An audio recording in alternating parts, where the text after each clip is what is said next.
2024 IPL auction మొదలైపోయింది. రికార్డులు బద్దలు కూడా అయిపోయాయి. సో ప్రతి ఆక్షన్ అప్డేట్ మనం ఎవ్రీ సెకండ్ టెలిగ్రామ్ ఛానల్లో ప్రొవైడ్ చేస్తున్నాము. డిస్క్రిప్షన్ బాక్స్ లో లింక్ ఉంది, వెంటనే వెళ్ళి జాయిన్ అవ్వండి.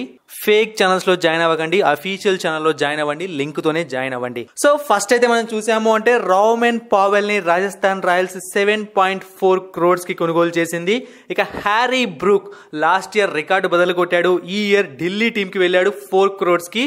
ఇక నెక్స్ట్ ట్రావిస్ హెడ్ అందరూ ఎక్స్పెక్ట్ చేసినట్టుగానే మంచి పోటీ వచ్చింది, 6.8 crores కి సన్ రైజర్స్ హైదరాబాద్ టీంలోకి వెళ్ళిపోయాడు. ఇక నెక్స్ట్ చూసాము అంటే వనిందు హసరంగా చాలా ఎక్స్పెక్టేషన్స్ ఉన్నాయి, కానీ 1.5 crores కే సన్ రైజర్స్ హైదరాబాద్ టీంలోకి వెళ్ళాడు. Rachin Ravindra CSK team 1.80 crores కి కొనుగోలు చేసింది. శార్దుల్ ఠాకూర్ మళ్ళీ సిఎస్కే టీంలోకి వెళ్ళిపోయాడు 4 crores కి.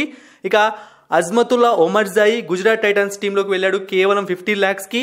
Pat Cummins sunrisers Hyderabad 20.50 crores కి కొనుగోలు చేసింది. రికార్డులన్నీ బద్దలైపోయాయి. ఇక next Gerald Coetzee Mumbai Indians టీంలోకి వెళ్ళాడు 5 crores కి. ప్రతి ఒక్కరు ఎక్స్పెక్ట్ చేశారు. ఇక నెక్స్ట్ హర్షల్ పటేల్ పంజాబ్ కింగ్స్ టీంలోకి వెళ్ళాడు 11.75 crores.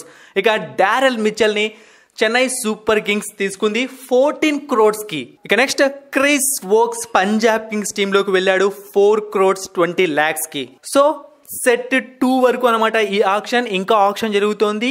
ఐపీఎల్ అప్డేట్స్ అన్ని నేను టెలిగ్రామ్ ఛానల్లో ప్రొవైడ్ చేస్తున్నాను, వెంటనే వెళ్ళి జాయిన్ అవ్వండి. డిస్క్రిప్షన్ బాక్స్ లో లింక్ ఉంది.